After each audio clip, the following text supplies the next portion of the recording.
Good evening, and welcome back to another Monday evening Calculus 2 stream. As I mentioned in the last announcement I posted before break, now that we're getting a little closer to the final exam, I'm going to start doing some review at the beginning of these streams, just to get you thinking about some of the topics from earlier this semester. It's always good to spread out the review over a longer period of time leading up to the final rather than trying to cram everything in the night before. So I've got some problems for you all to work on. I'll give you a little bit of time to work on them on your own, and then we will walk through them together, and then we'll get to the main event for tonight, which is the Basel problem, which is a particular series, which you probably have seen in class, but you probably have not seen an argument for why the sum is what it is.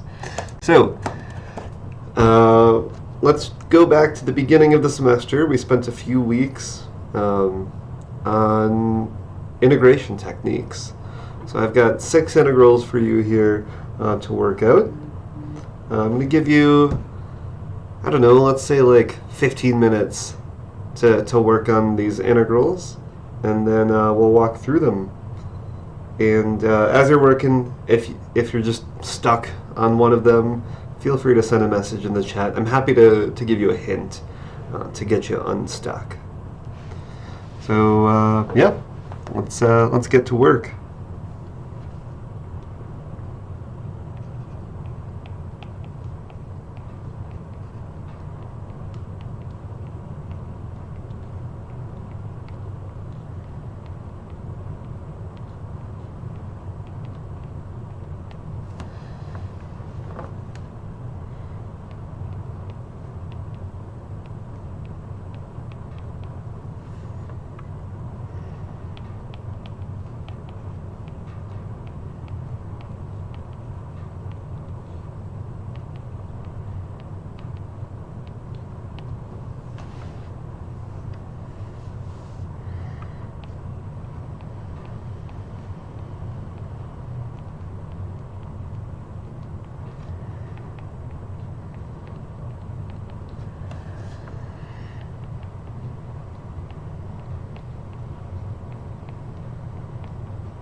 Oh, hello. Hey, Big Ducky Snow. Sorry, I'm just seeing your messages. My laptop where I was running the Twitch stream manager, my laptop froze up, so I didn't realize I wasn't seeing the chats. Yeah, my Monday's been great. We're back from spring break. I feel re-energized, ready to go for the last few weeks of the semester. Yeah, how's your Monday going? Happy Nightmares stream. I don't know if I've been in their stream.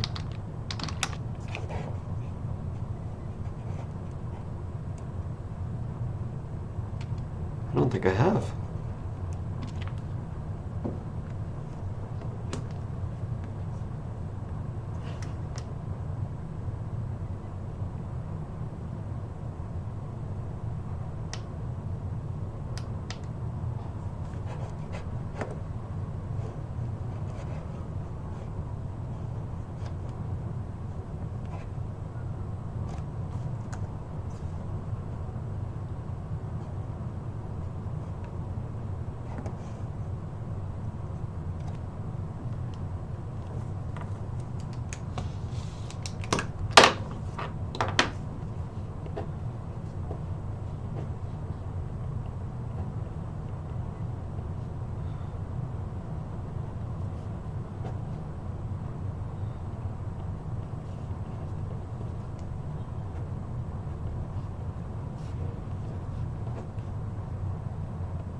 It does sound like a pretty good Monday. Big ducky snow.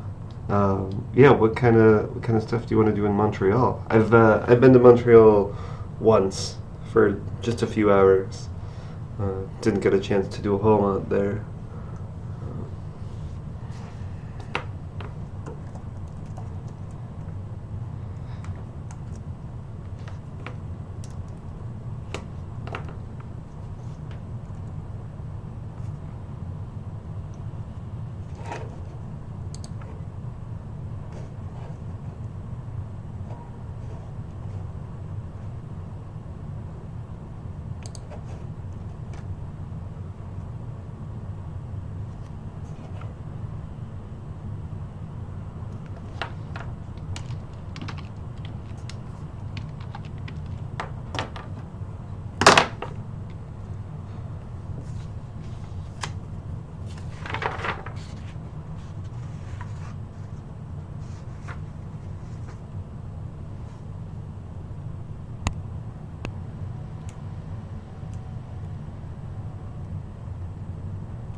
Okay, it's about 8:10, so 5 more minutes or so on these integrals, and then we'll walk through all of them together. And again, if you'd like a hint, just send me a message in the chat.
That all sounds like a lot of fun. And are you, yeah, what brings you here to the stream? Are you taking Calc 2? Or just here for the fun of it?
Oh, okay. Yeah, yeah. Probably it was a raid from actual education.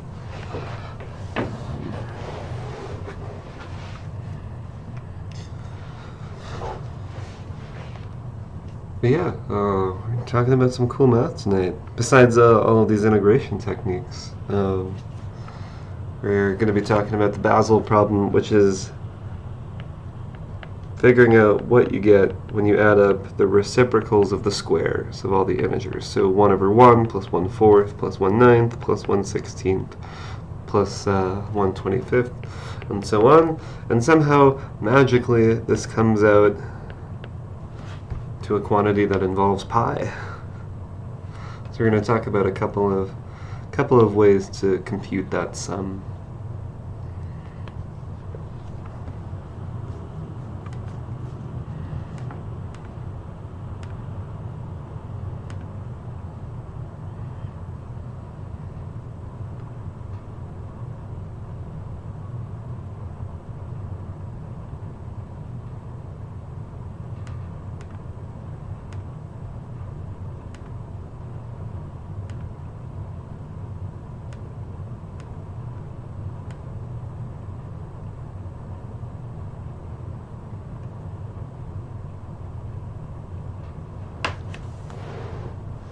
Alright, so it is 8:15, so let's walk through these integrals. I tried to pick integrals that use a variety of techniques. None of them are too hard. They're fairly straightforward applications of the various techniques, but figuring out which technique to use it can be tricky. So the first one was x cubed over x to the fourth plus 4. This one is a u-sub. I see a function, the x to the fourth plus 4, and I also see its derivative, which is 4x cubed. Okay, I don't quite see a 4x cubed, but I see an x cubed, and it's only off by a constant multiple. That's fine. I wish it were 4x cubed, so I can just throw a 4 in, as long as I put in a multiple of 1/4 outside the integral.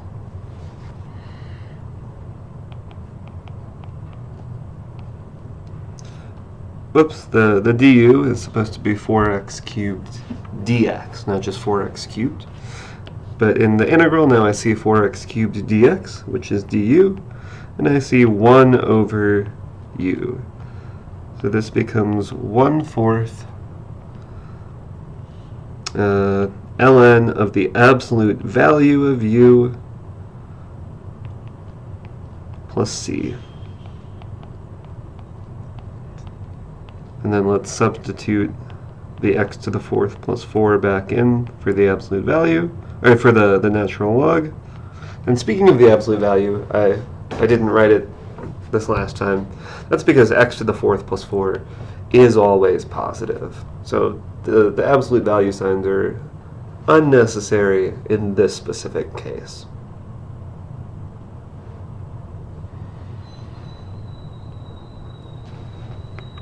I'm going to walk through these all fairly quickly, but if anyone has questions, as always, feel free to drop me a message in the chat.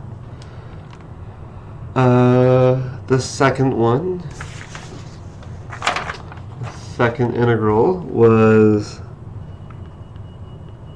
ln of x over root x.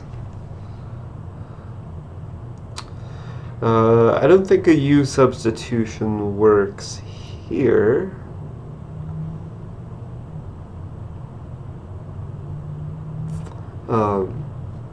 So the next technique I would try is integration by parts. So I'm looking for some part of this to integrate and some part of it to differentiate.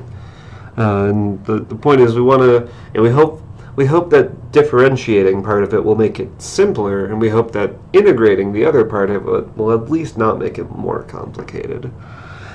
So I think an ln is always an excellent candidate for the thing that you differentiate.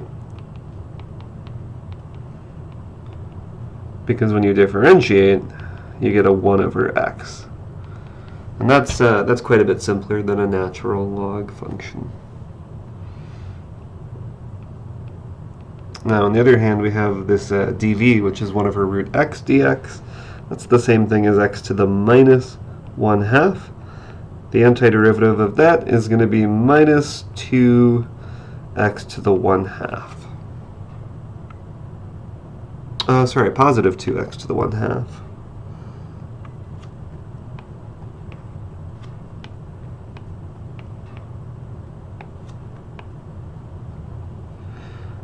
So the integration by parts formula tells me that the integral of u dv is uv, which is 2x to the 1/2 ln of x, that's u times v, minus the integral of v du, which is 1 over x times 2x to the 1/2 dx.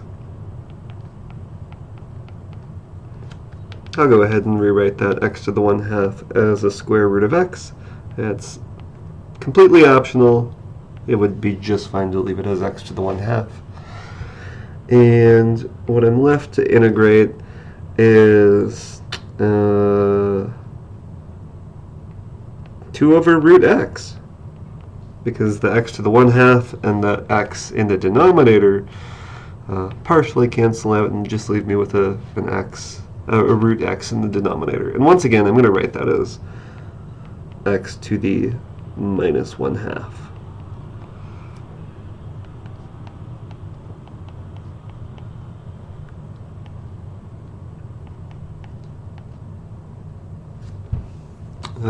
So the antiderivative, we've already antidifferentiated x to the minus 1/2.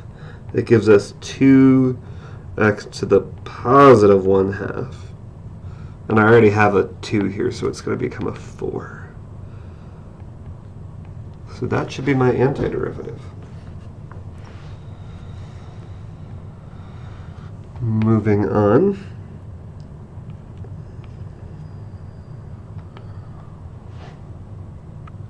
The next integral was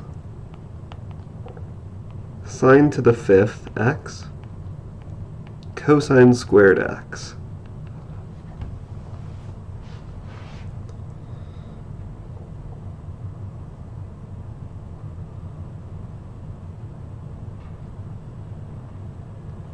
When I have an integral with sines and cosines, I'm in pretty good shape as long as the powers are not both even.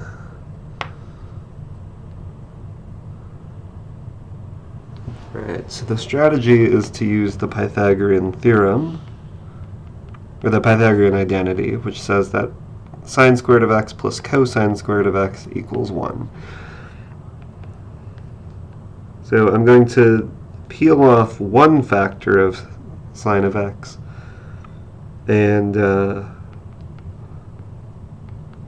then take the other sine to the 4th of x, and I'll write it as sine squared of x squared.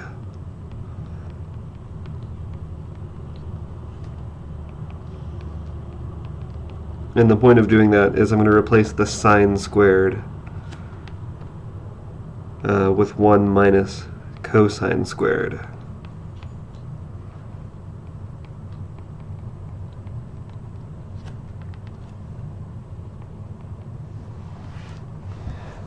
And then we need to expand the 1 minus cosine squared of x squared. It'll give us 1 minus 2 cosine squared of x plus cosine to the 4th x.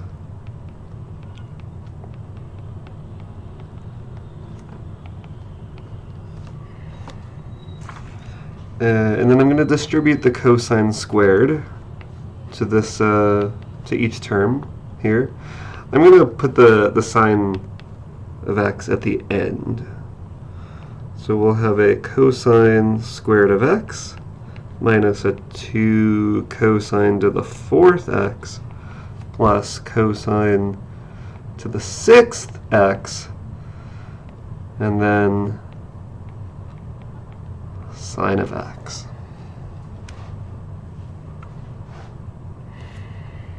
Now I'm going to make a substitution u equals cosine of x, which means du is minus sine x dx. I don't have a negative sign here, but that's fine. I'll throw one in, and then also throw in a minus sign at the beginning. And now, when I make the substitution u equals cosine of x, I get u squared minus 2u to the 4th plus u to the 6th. And this bit at the end is exactly du. Alright, Big Ducky Snow, hope to see you back. I think we'll be going for at least another hour.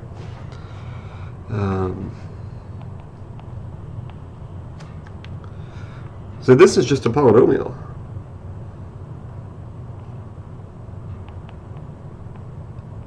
The antiderivative is 1/3 u cubed minus 2/5 u to the 5th plus 1/7 u to the 7th plus c And I'll go ahead and distribute the minus sign, and I'm going to substitute cosine x back in for u to get minus 1/3 cosine cubed x plus 2/5 cosine to the 5th x plus minus 1/7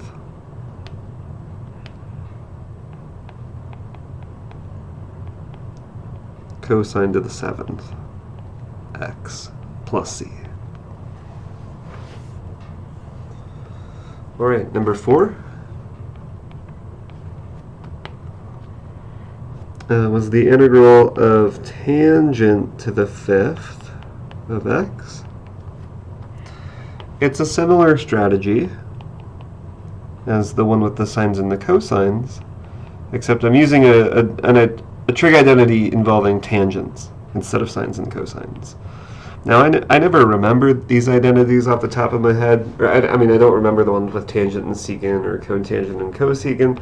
I do remember the Pythagorean identity with sine squared and cosine squared.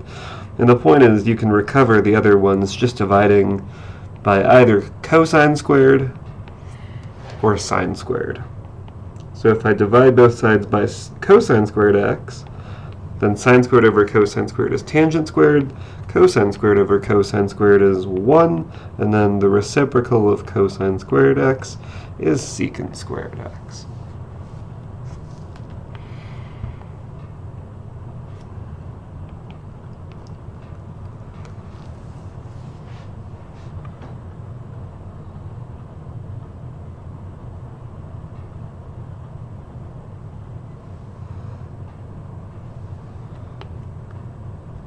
I could also rearrange this to get tangent squared x is secant squared x minus 1. And I'm going to try using that identity. So I'll break this up into tangent cubed times tangent squared and replace that tangent squared with secant squared x minus 1.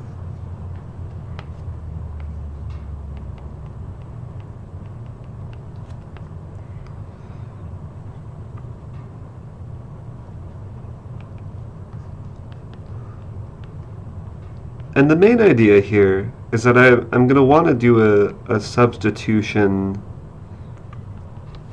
I'm going to want to substitute u equals tangent of x, because the du then would be secant squared x dx.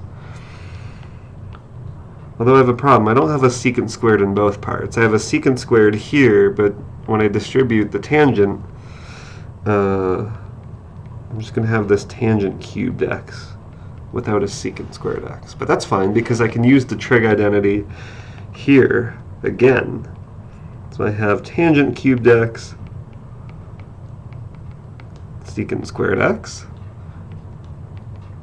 and then I'm going to split up this tangent cubed into a single tangent and a tangent squared, and I'll replace the tangent squared with secant squared x minus 1.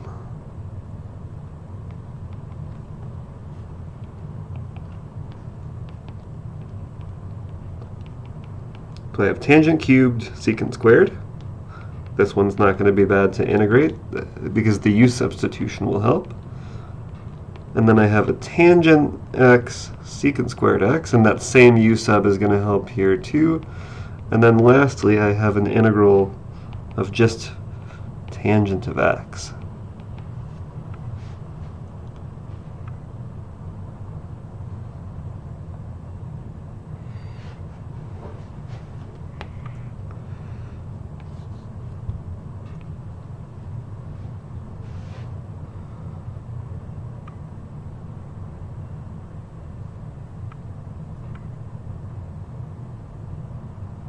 So for the first two, I'm going to substitute u equals tangent x and du equals secant squared x dx. For the last one, I'm going to rewrite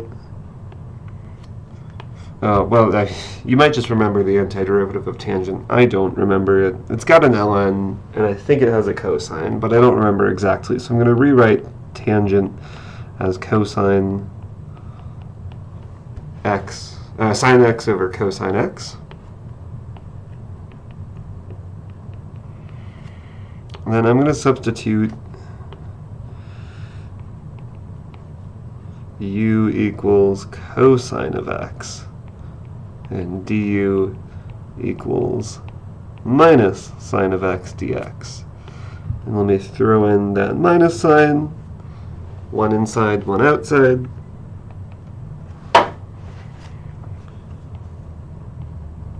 So the first integral becomes u cubed du, the second integral becomes simply u du, and the last integral becomes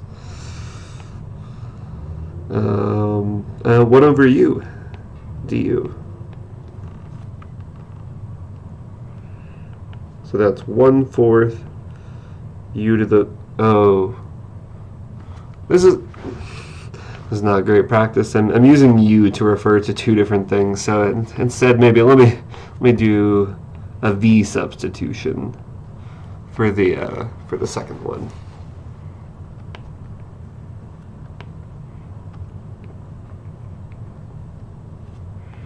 Okay, so the first integral evaluates to 1/4 u to the 4th. The second one is minus 1/2 u squared.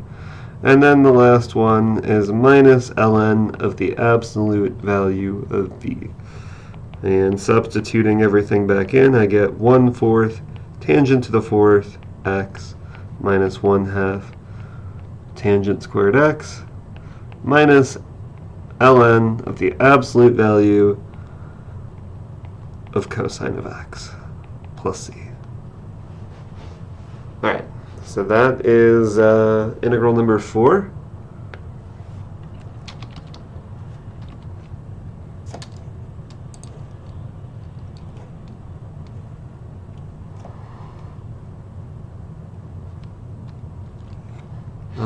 And let's do number 5 now.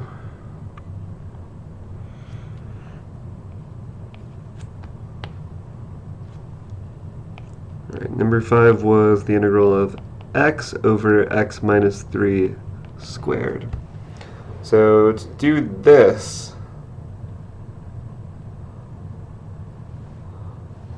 yeah, this is not actually the only way to do this one, but I think the easiest way is going to be a partial fraction decomposition. And that's why I included this problem. I wanted to do a brief review of partial fractions. So we're going to try to rewrite x over x minus 3 squared as a constant over x minus 3 plus a constant over x minus 3 squared. This is how you handle repeated linear factors. If there were x over x minus 3 to the 5th, I'd have a constant over x minus 3, like a over x minus 3 plus b over x minus 3 squared plus c over x minus 3 cubed plus d over x minus 3 to the 4th plus e over x minus 3 to the 5th, just however many, whatever that power is, that's how many terms I'll have. So I'm going to multiply everything through by x minus 3 squared, which is going to leave me with x equals a times x minus 3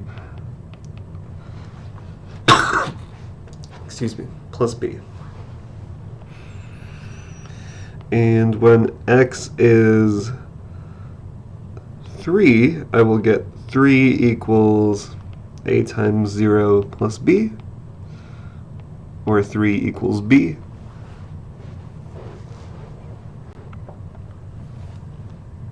And then there's no other obvious value to plug in, but I can plug in anything I want.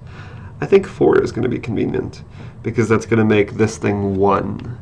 So I'll get 4 equals a times 1 plus b, and I already know that b is 3. So I have 4 is a plus 3.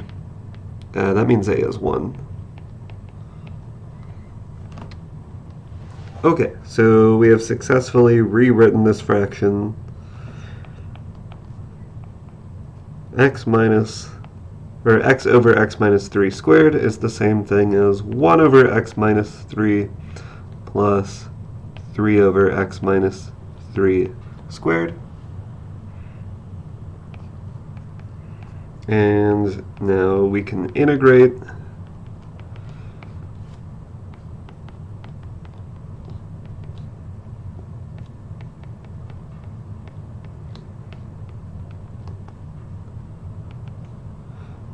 the antiderivative of 1 over x minus 3 is ln of the absolute value of x minus 3, and the antiderivative of 3 over x minus 3 squared is minus 3 over x minus 3.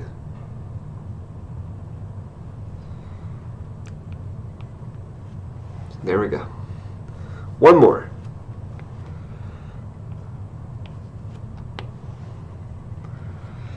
The last integral was the square root of 9 minus x squared. When I see the square root of something minus x squared, I think trig substitution. And specifically, I think x equals a sine theta, where a is the square root of this thing. So x equals 3 sine theta is going to be the trig substitution that gets the job done. That means dx is 3 cosine theta d theta. And so the integral is the square root of 9 minus 9 sine squared theta times dx, which is 3 cosine theta d theta. Don't forget to substitute the dx. That's a common mistake, is to just write d theta. But we actually do need to convert properly.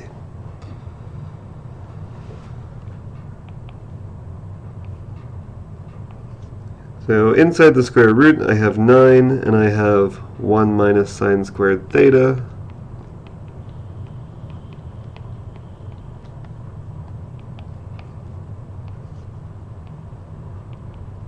One minus sine squared theta is cosine squared theta.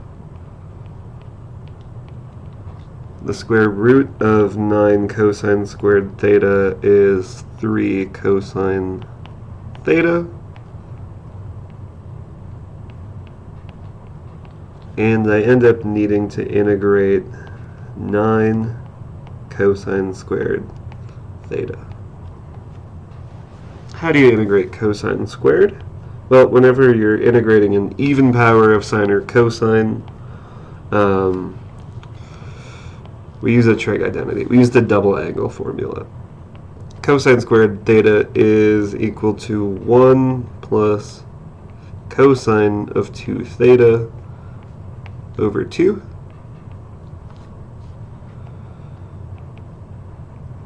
I can pull that 2 outside of the integral, so I'm integrating 1 and cosine 2 theta. That's going to give me 9 halves times theta plus 1/2 sine of 2 theta plus c.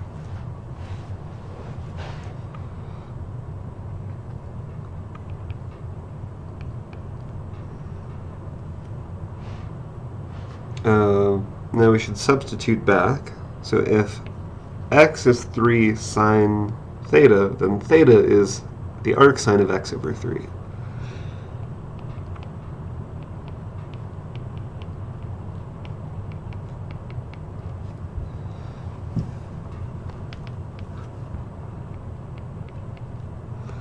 And sine of 2 theta.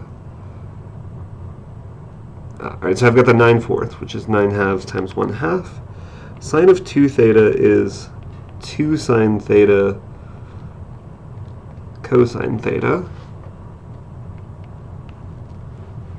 We already know what well, sine theta is easy. Let me copy the substitution down. We said x equals 3 sine theta, which means that sine theta is simply x over 3. And then theta is inverse sine of x over 3. That's what I used right here. The cosine, though, there are a couple ways to find the cosine. One of them is to draw a triangle, but another method is to say, well, cosine theta is the square root of 1 minus sine squared theta, using the Pythagorean identity.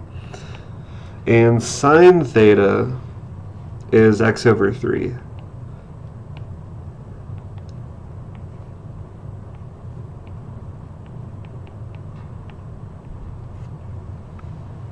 So cosine of theta is the square root of 1 minus x squared over 9.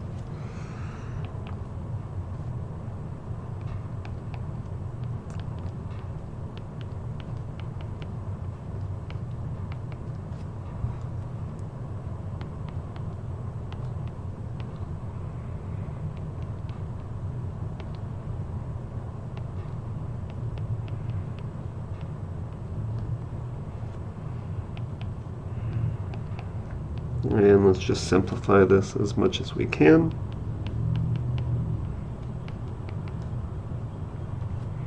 I want to bring, okay, 9 over 3 is 3, but I'm going to bring that inside the square root. And that just leaves this x over 2 outside. And the 9 over 3 is a 3, which I'm going to bring inside the square root to clear out the fraction. Inside the square root, that's going to give me 9 minus x squared. So there we go. That is our sixth and final integral.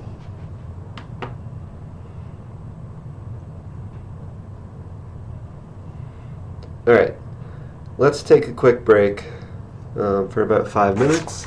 I will run some ads in the break, just because that, again, if I run enough ads like during breaks, that means that people don't have to see ads when they join the stream. I'm just trying to make sure that nobody misses any content.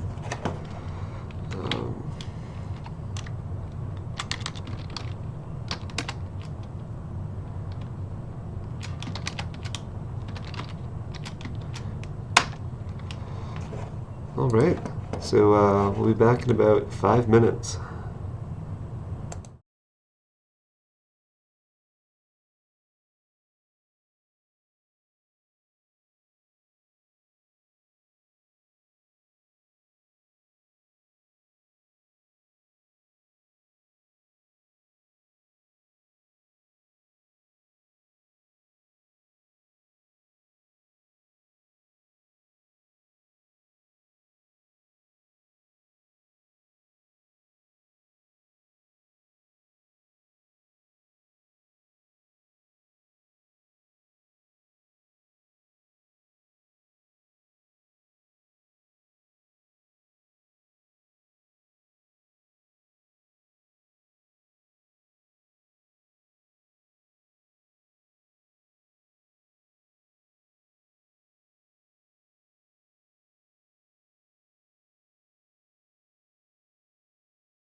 All right, we're back. So, on to the main attraction. We're going to talk about the Basel problem.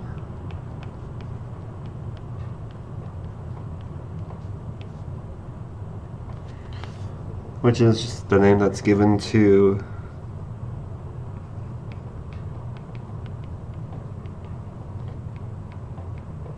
computing the sum of the series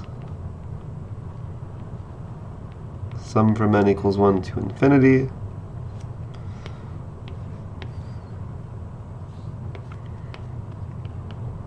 of 1 over n squared. So that means 1 over 1 plus 1/4 plus a 9th plus a 16th plus 1/25 and so on.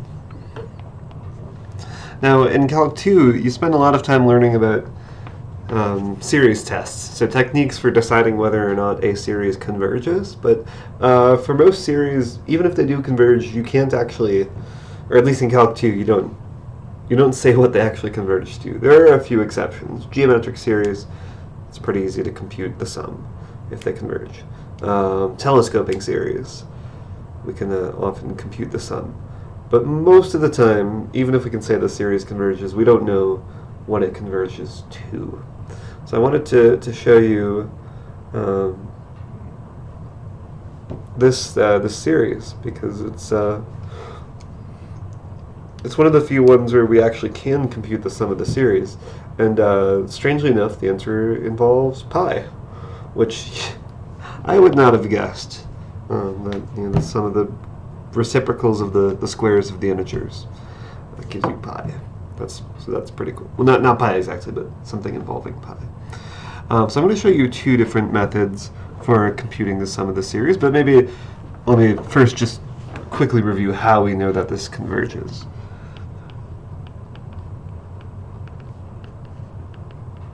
So if you're asked on an exam in Calc 2 to show that this series converges, or you'll probably be asked whether or not it converges, and if so, and how do you know? The easiest way is to just say it converges because it's a p-series, where p is greater than 1.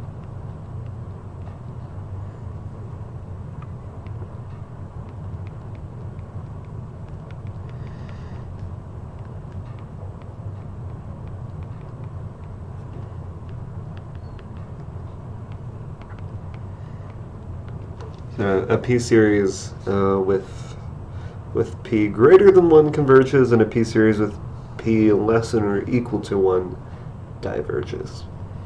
Another way to go about this, and the way that you prove these facts about p-series, is you could use the integral test.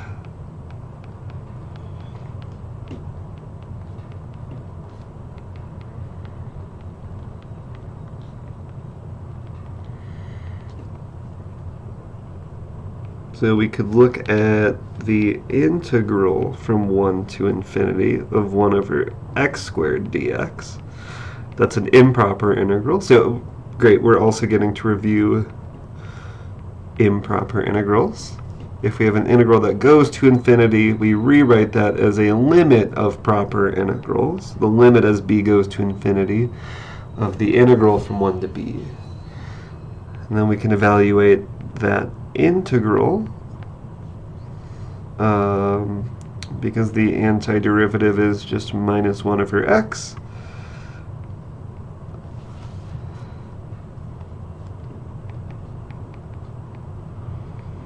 Evaluate the antiderivative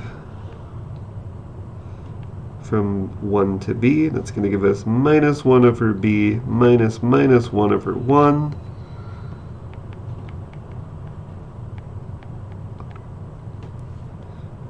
Which simplifies to 1 minus 1 over b, and the limit as b approaches infinity of 1 minus 1 over b is 1. And since this integral exists, it's not infinite.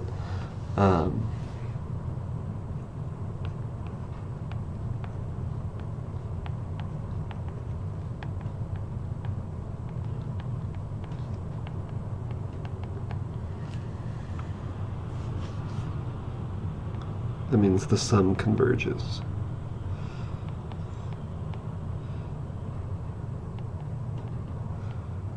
Now, if you're doing this in Calc 2 on homework or an exam, you need to write this a little more carefully. If we want to apply any test, we need to check the conditions of the test. So I'm not going to say exactly what they are, but if folks can tell me in the chat what are the conditions that are required to apply the integral test. It's worth making sure to review the conditions for all of these tests. So let me know in the chat what these conditions are. But I'll just say for now that the conditions are met for this function 1 over x squared. Yeah, for the moment, I'm really more interested in actually figuring out what the sum of this series is. Welcome back, Big Ducky Snow.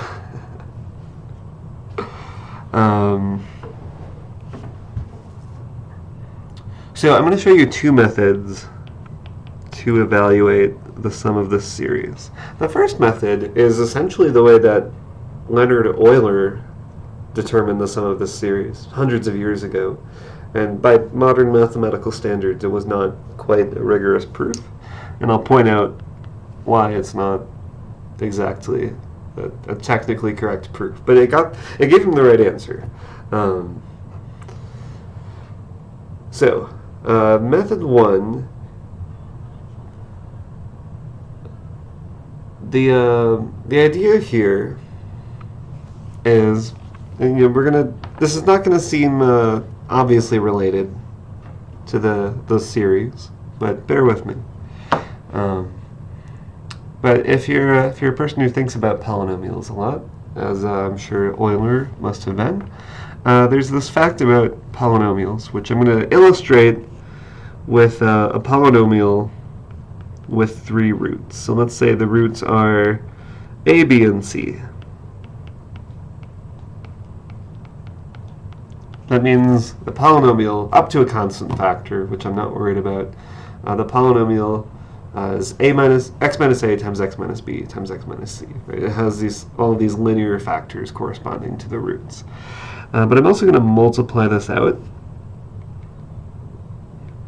That'll give me x cubed minus ax minus bx minus cx, squared. So I can group those together. I'll get minus a plus b plus c x squared. And then I'm going to get plus bc plus ac plus abx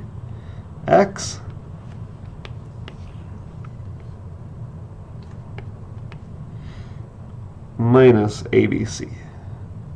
Okay. I went through that pretty quickly, but you could multiply all of this out and double check my work here.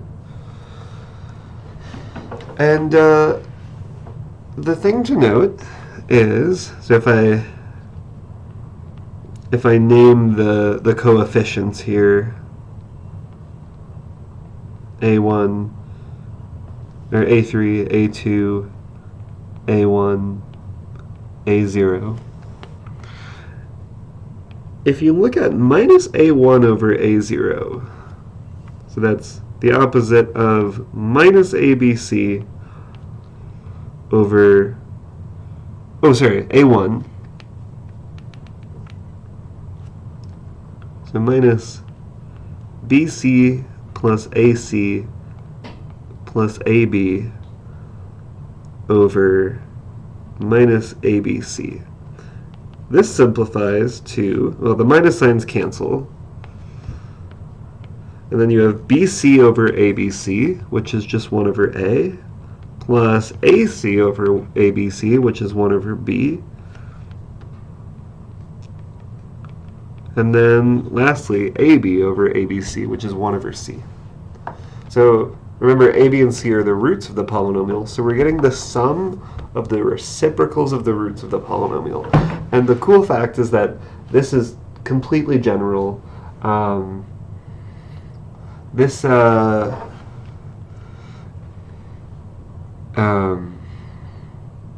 This holds for any polynomial.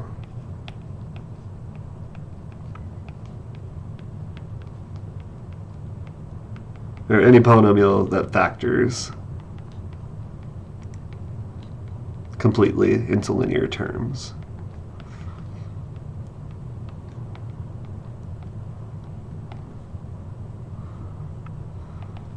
So minus a1 over a0, where a1 is the x coefficient and a0 is the constant term. This is always going to be the sum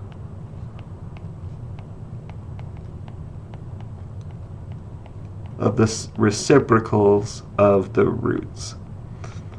And this is how we're going to connect this to the series. Is we're going to, well, we've got a sum here. So we're going to try to cook up a polynomial whose roots are, or the reciprocals of whose roots are the terms of the series, 1/4, 1, 1/4, 1/9. Now there's a problem here, which is we have infinitely many things we're trying to add up, not just finitely many. So it's not really a polynomial, but it's a power series. It's sort of like a polynomial with infinitely many terms.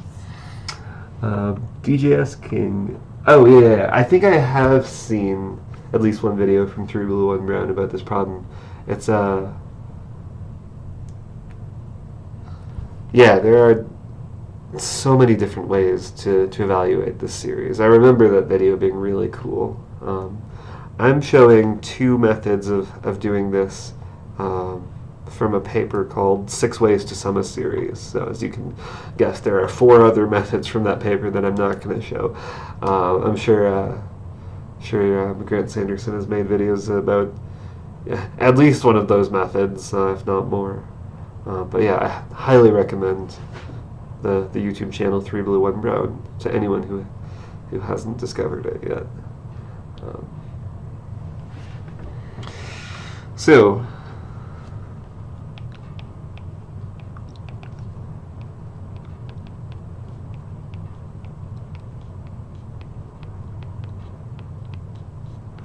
we're going to write down a polynomial, and I'm going to put polynomial in quotes because it's not really a polynomial. It's going to be a power series. It'll have infinitely many terms.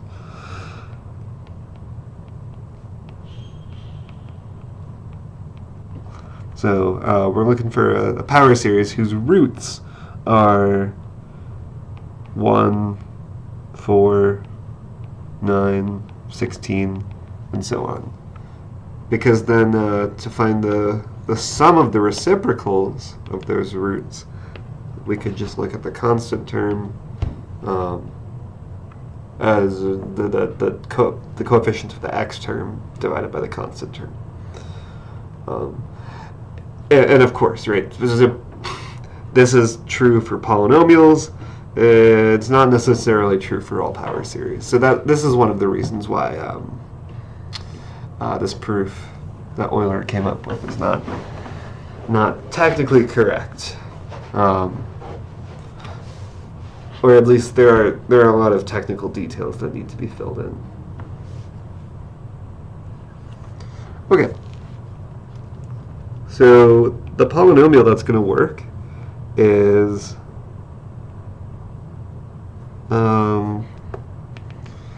well, what's a polynomial that has lots of roots? The sine function has roots at integer multiples of pi.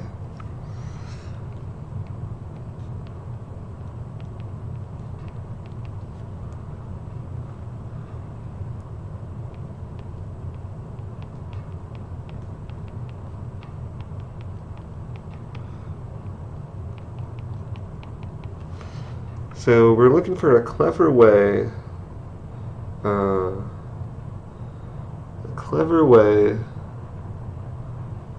to get not just multiples of pi, but the squares of the integers. So one change I'm going to make is I'm going to divide by x.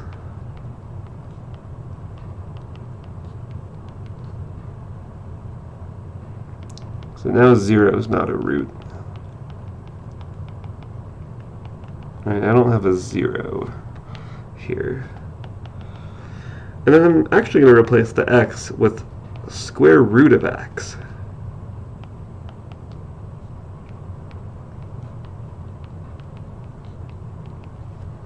So where are the roots now? The roots would be, well, I only have positive roots because I can't even plug in negative x values. So pi squared is a root, and 4 pi squared is a root, 9 pi squared is a root, 16 pi squared is a root, and so on. Okay, so it's not exactly the things we're looking for, but it's fine, because when we add up the reciprocals of these things, we're just going to be off by a constant multiple of pi squared. So we can fix that.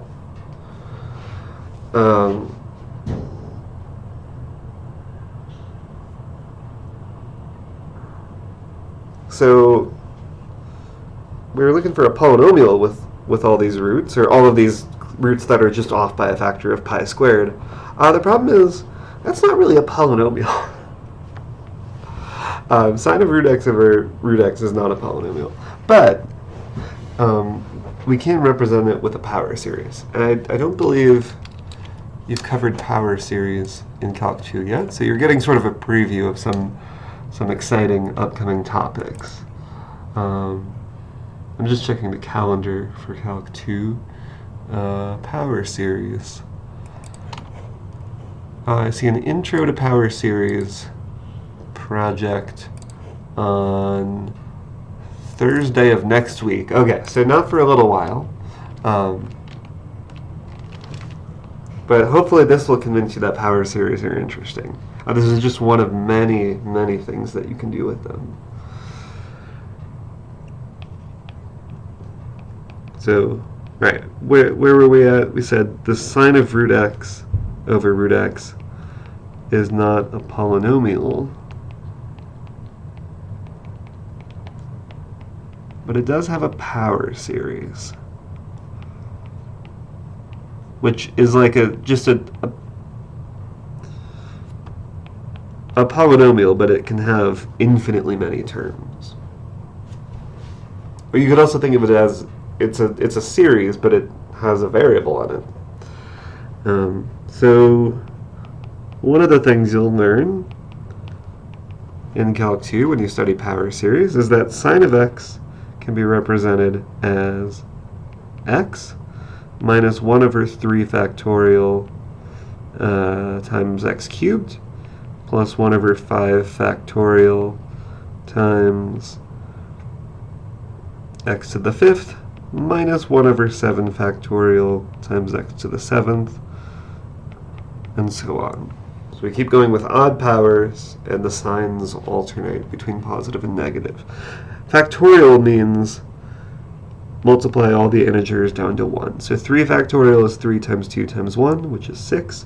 7 factorial, or 5 factorial, rather, is 5 times 4 times 3 times 2 times 1, which is 120. 7 factorial is 7 times 6 times 5 times 4 times 3 times 2 times 1. And, you know, at this point, this should, if you haven't seen this before, this should look absolutely crazy. What do you mean sine of x can be written as this infinite polynomial? Well, I'm not going to go into all the details right now of how we know that that's true. It would take a little while. But I will show you, I'll try to convince you that this is true by showing you a graph of sine of x. And then let's graph x. That's the first term in this power series I wrote down. It's the linearization of sine of x at x equals 0. So in Calc 1, you studied linear approximations. But the point is, we could do better than a linear approximation. We could use polynomials of higher degrees. Like if I look at, instead, x minus x cubed over 6, I get this cubic function, which, you know, far away from the origin. If you're not very close to the origin, this looks quite different than the sine function, but close to the origin, you can see that this cubic function tracks the sine function pretty closely for a little while. If you'll let me use an even higher degree polynomial, I can give you a much better approximation. If I add on an x to the 5th over 120th, now I really should be leaving the previous ones in. So let's throw in the x again, and then the x minus x cubed over 6. So you can see these subsequent approximations getting better and better. So the cubic polynomial is a decent approximation for a little while, but that x to the 5th one, the 5th degree, is a good approximation for much longer. It's a much better approximation. And let me tack on one more term. If I add on minus x to the 7th over 7 factorial, which I gotta use a calculator, 5040. It's an even better approximation. Like, if I look around pi over 2 at the top of the polynomial, look how far I have to zoom in. I mean, it's off by like 2 thousandths. Not even, maybe. It's a very good approximation. And the more and more terms you add on, the better of an approximation it is. And the crazy thing is that if you analyze this series and you actually add on all infinitely many terms, it's not just an approximation, it literally is equal to sine of x. So that's super cool. But now let's look at this sine of root x over x. So first of all, sine of x over x. I'm just dividing every term in this series by x, so I get 1 minus 1 over 3 factorial x squared plus 1 over 5 factorial x to the 4th minus 1 over x to the 7th, minus 1 over 7 factorial x to the 6th, and so on. And then I'm going to look instead at sine of root x over root x. So I'm just taking every x here and replacing it with root x.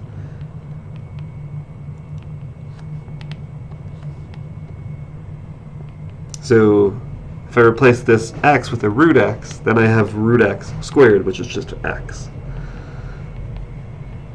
And similarly, if I replace this x with a root x, I have root x to the 4th, which is x squared.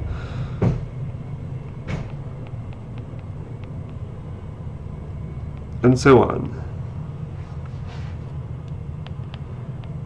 So now we have this fancy infinite polynomial sort of thing, a power series, whose roots are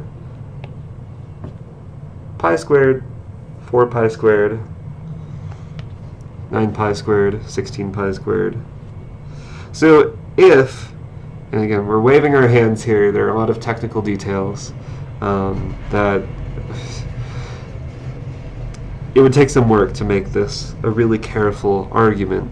But if we just sort of throw caution to the wind and just use this property, which is true of polynomials, not power series, but just polynomials, that the sum of the reciprocals of the roots is minus the linear term over the constant term, that would tell us that the sum of the reciprocals of the roots, so the reciprocals of these things, meaning 1 over pi squared plus 1 over 4 pi squared plus 1 over 9 pi squared plus 1 over 16 pi squared, and so on. The sum of the reciprocals of the roots is supposed to be equal to minus a1 over a0.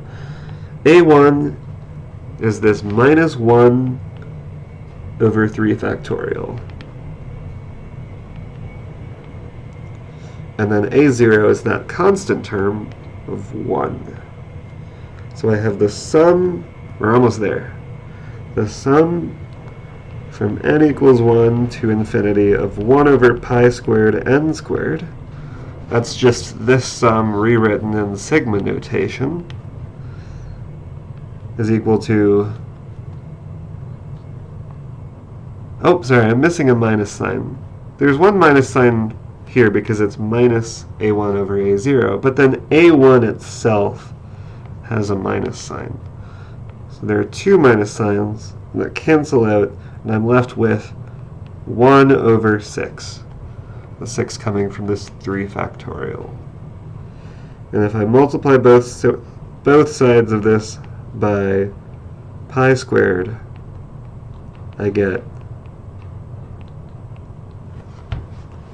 that the sum of the reciprocals of the squares of the natural numbers is pi squared over 6.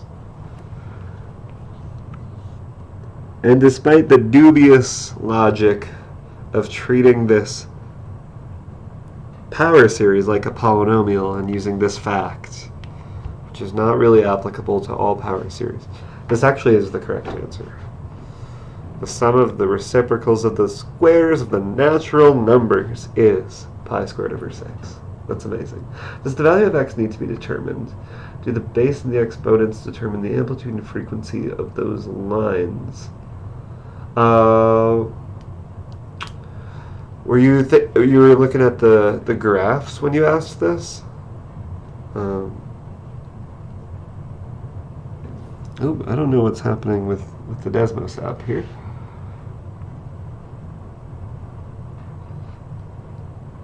The graphs, yeah, so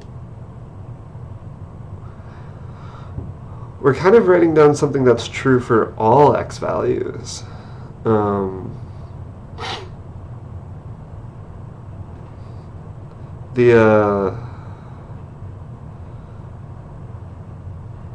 This is the amazing thing is that sine of x is given by this infinite series.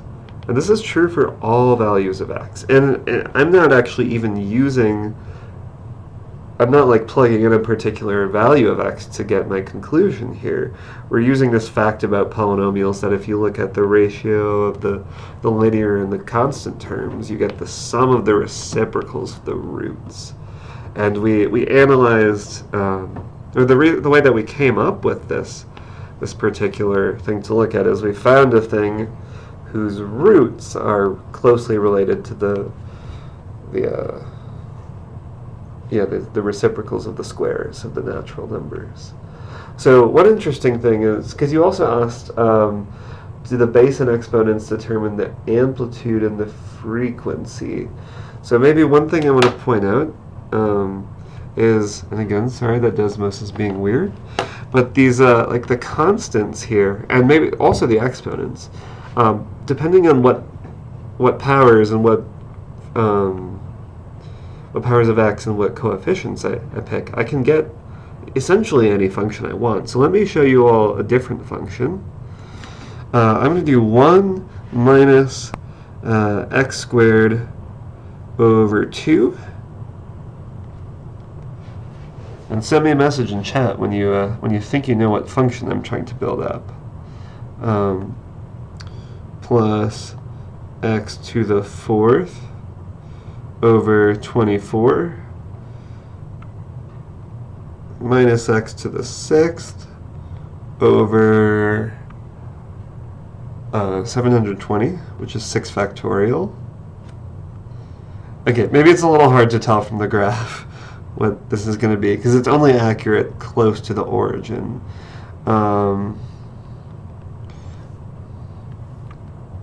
Maybe you can guess this one. Again, if you only look close to the origin, what does this function look like?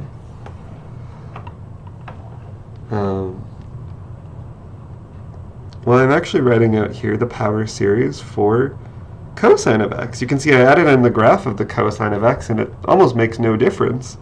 It's a very good approximation. Again, close to the origin. Whoops, I zoomed in. Oh my goodness, you all are seeing this? Yeah, Desmos is it's being weird. I'm going to try closing Desmos. Whoops. because I want to show you one more power series.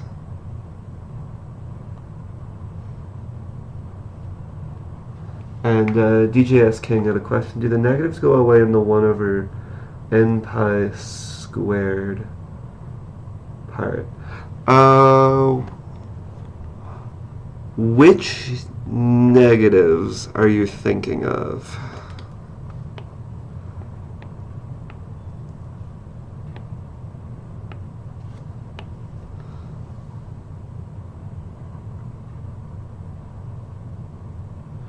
So the only negative, like the sum of the reciprocals of the roots, this involves no negatives. There are only 2 negatives here. One of them just comes from this formula, that it's minus a1 over a0. The other negative is here, and it's because the a1, when we analyzed sine of root x over root x, that linear coefficient does have a minus sign. I feel like that's not quite what you're asking, but I'm not exactly sure which negatives you're thinking of. But if you can say a little more, I'd be happy to elaborate. So one more function that I want to show you here, the power series. I'm going to do 1 plus x. This is going to be different from the other ones because it's going to actually have every power of x, not alternating.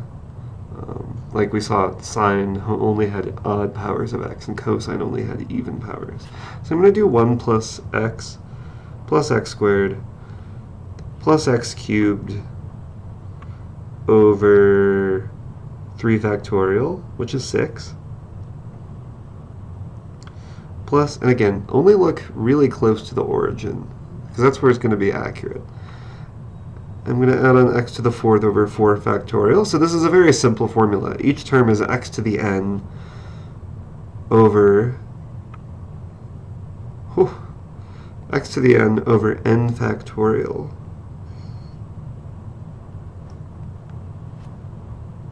Okay, it actually is starting to look pretty accurate. Anyone recognize this? So I'm adding on now x to the 6th over 6 factorial. Oh no, I deleted it. Wait, I can get it back. Okay. Let me add on one more term. I'll add on the x to the 7th divided by 7 factorial. Alright, come on. You can tell what function this is. That's the exponential function. Yeah. Oh, this is so cool. If you just if you sum up x to the n over n factorial over all natural numbers n, all non-negative integers n, you get e to the x. And then, wait, trying to find the e to the x function. How do I, oh, I probably just have to type e. Okay, e to the x.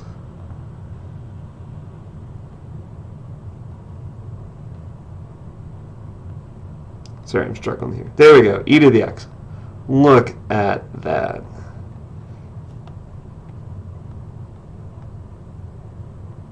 That's a beautiful fit.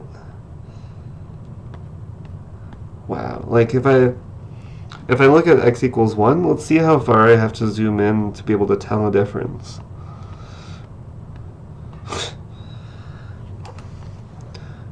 Yeah, this is off. It's off by like, I mean, it's correct to like 4 decimal places. And that's only using 7 terms. So this is one way that you could approximate e, is you could plug 1 into this polynomial. You could get 1 plus 1 plus 1/2 plus 1/6 plus 1/24 plus 1/120th, and so on. And that, if you keep going, eventually that series converges to e. This is amazing. This is some of the coolest stuff that you'll ever learn about.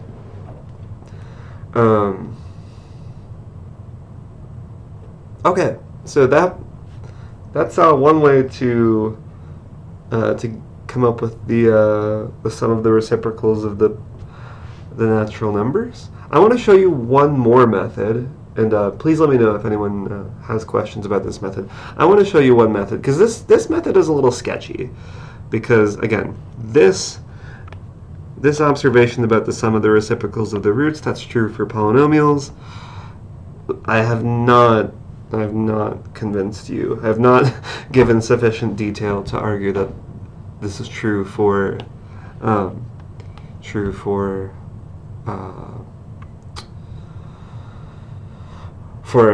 power series, not just polynomials. So I want to show you another proof, which actually is a completely rigorous, correct proof.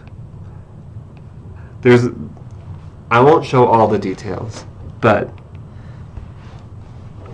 the detail I'm not going to show is I'm going to use a trig identity that, if anyone's really curious, I could tell you how to come up with this trig identity, although it's getting late and I don't think I really want to tonight.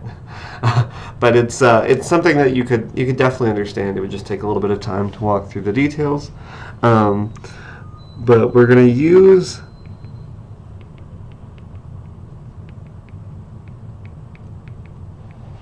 a trig identity that you've never seen before, and I've never seen before until today, as I was preparing for this stream. But the trig identity looks like this. And if you accept the trig identity, I will show you every other detail. The rest of the proof is airtight. So the identity looks like this. It's the cotangent squared of pi over 2m plus 1. So m is m can be any integer, positive integer.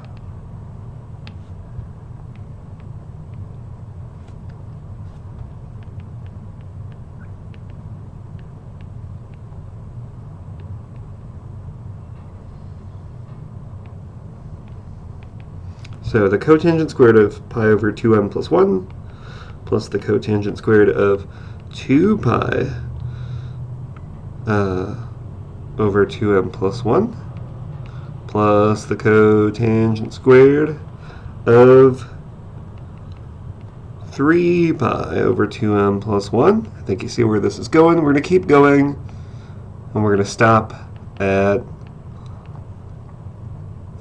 the cotangent squared of m pi over 2m plus 1. So there are m terms here.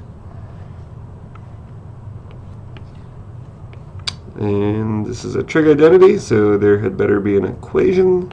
I'd better tell you that this is equal to something. Turns out this equals m over 2m minus 1 over 3. Okay, so this looks very mysterious. Why would this be true? The details, I think, are not as interesting. But yeah, come to my office hours sometime. I'd be happy to show you the details here. We're going to simplify the notation a little bit, just so I don't have to write quite as much.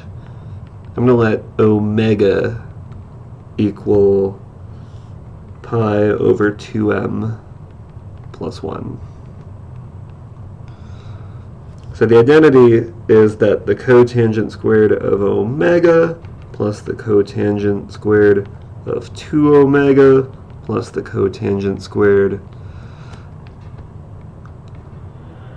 of 3 omega, and so on, all the way up to the cotangent squared of m omega is m times 2m minus 1 over 3. Alright, now we can start having some fun. So,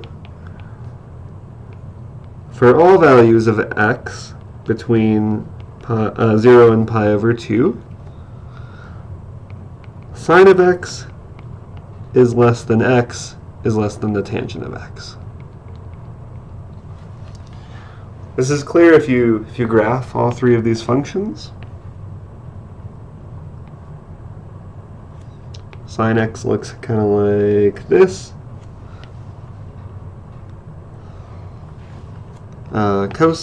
Just x is a straight line. And then tangent looks like that.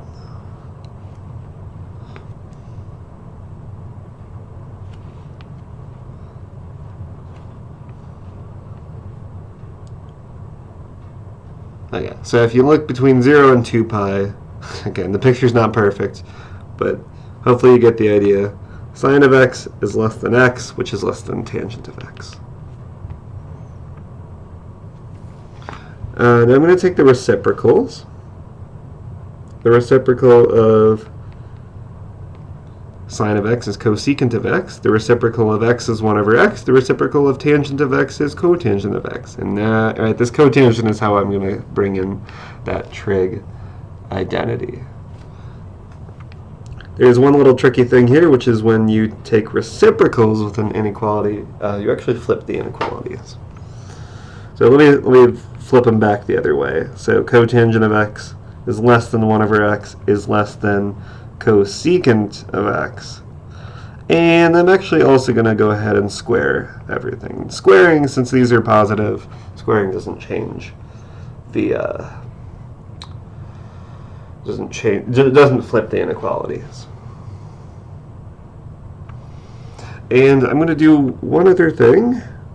I'm going to do a few other things, but the next thing I'm going to do is I'm going to use the trig identity that we used earlier. I guess the one we used earlier was tangent squared x plus 1 equals secant squared x. There's also an identity cotangent squared x plus 1 equals cosecant squared x. So I'm going to rewrite this cosecant squared x as cotangent squared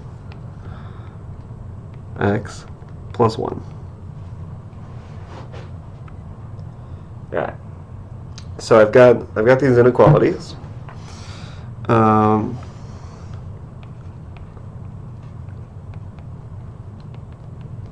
I'm going to plug in some particular values of x. And the ones I'm going to use are these multiples of omega.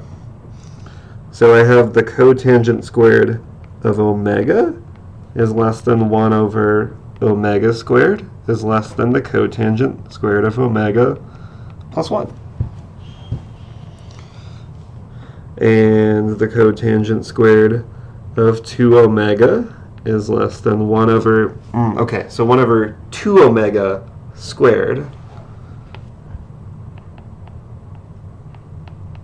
is going to be 1 over 4 omega squared.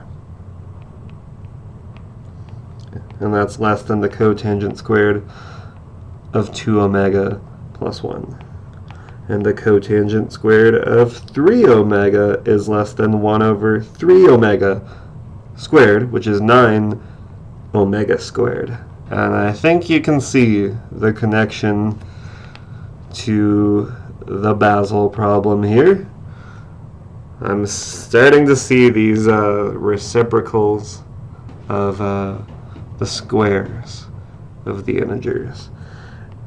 And we'll keep going all the way up to cotangent squared of m omega, which is less than 1 over m squared omega squared, which is less than cotangent squared m omega plus 1. And now I'm going to add all of these up. When I add up all the things on the left side, well, that's this trig identity that we just looked at. So we get m 2m minus 1 over 3.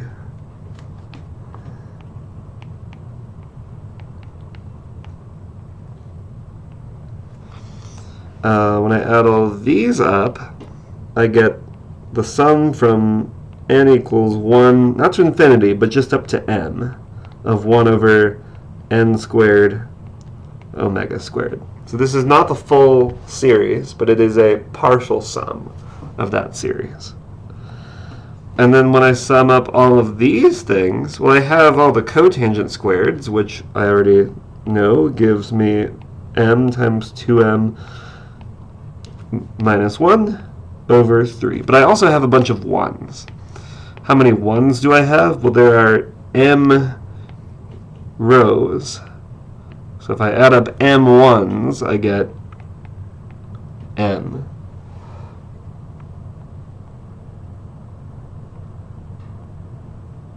and I still have an inequality, right? If all of these things are less than all of these things are less than all of these things, then when you add them up, the sum is less than the sum is less than the sum. Okay. Now we're about to, meet up again with an old friend who you probably haven't seen in a little while, and that is the squeeze theorem.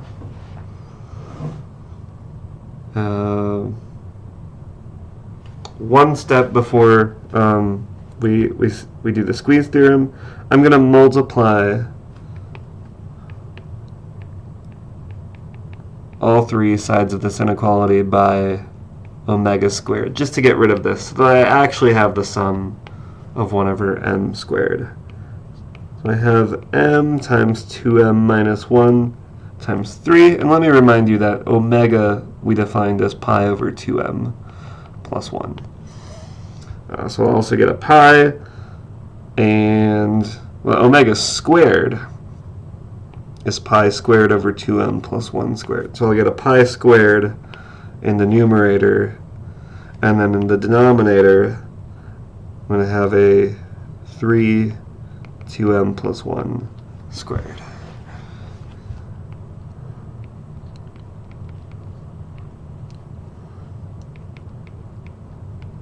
And on the right side I have the same thing,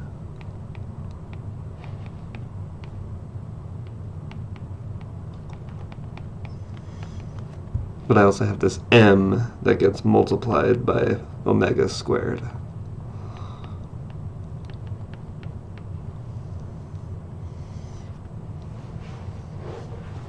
And now the squeeze theorem says that if I take the limit as m goes to infinity of the left side and the right side, and if those limits give me the same thing,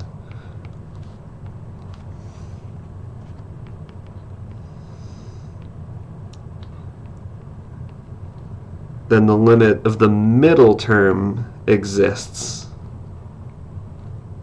and is equal to the two limits that it's being squeezed in between.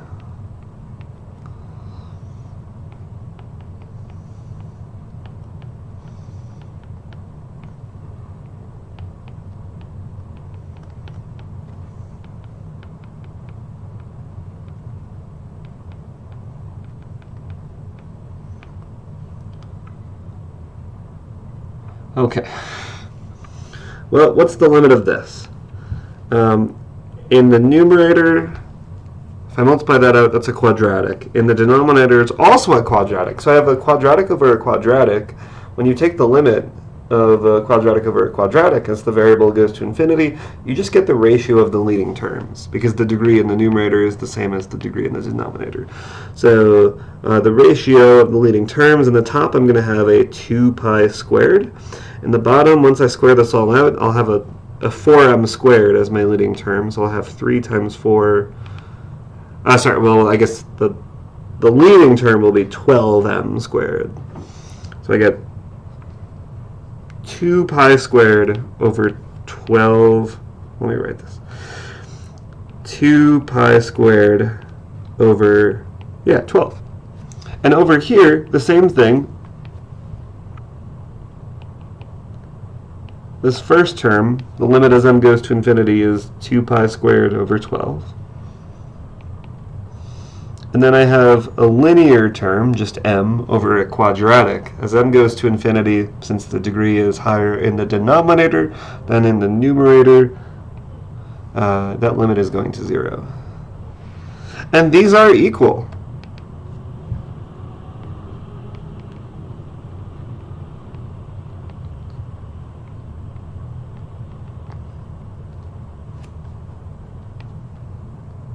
So the limit in the middle is, if I simplify the left side and the right side, that's pi squared over 6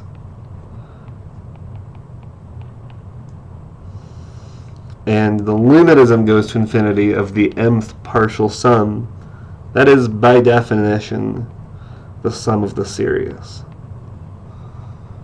So since this thing is being squeezed in between two things that are both approaching pi squared over 6.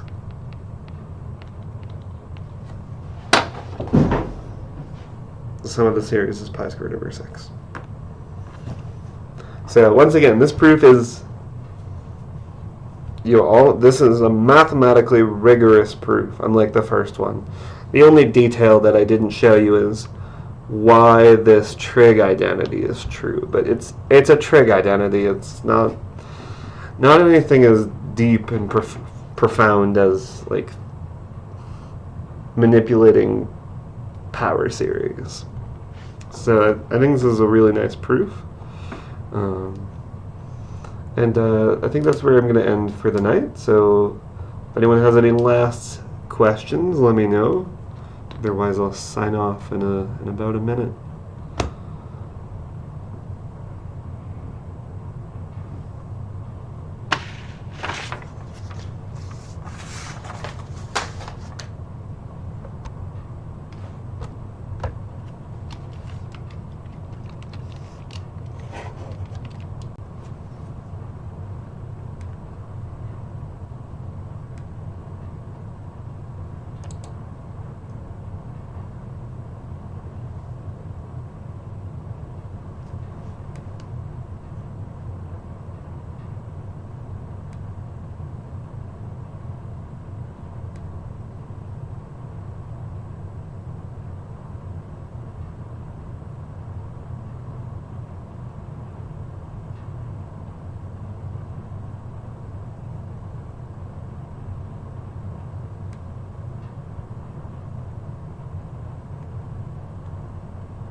Alright, so let's call it a night. Thanks for joining.